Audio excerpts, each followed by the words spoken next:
বিবাহিত মেয়েরা জীবনে এই 4টি জিনিস মাথায় রাখবেন, না হলে স্বামীর জীবনে কখন প্রাণ সংশয় লেগে যাবে আপনি বুঝতেও পারবেন না। জানার আগে হে প্রভু রাম, যে ভক্তি সহকারে লাইক করে কমেন্টে তার মনের বাসনা লিখছে, তুমি তাদের সব ইচ্ছা বাসনা পূরণ করে দাও।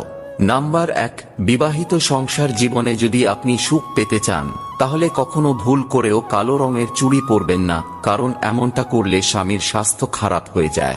নাম্বার 2, কোনোদিনও ভুল করেও কপালে সিঁদুর লাগাতে ভুলবেন না, কারণ এমনটা করলে স্বামীর জীবন ঘোর সংকটে পড়ে যায়, এমনকি স্বামীর মৃত্যু পর্যন্ত হতে পারে।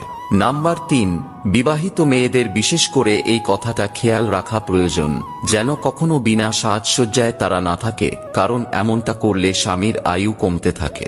নাম্বার 4, বাড়িতে বয়স্ক শ্বশুর শাশুড়ির সাথে অকারণে ভুল করেও খারাপ ব্যবহার করবেন না, না হলে দেবী লক্ষ্মী অত্যন্ত রুষ্ট হবে।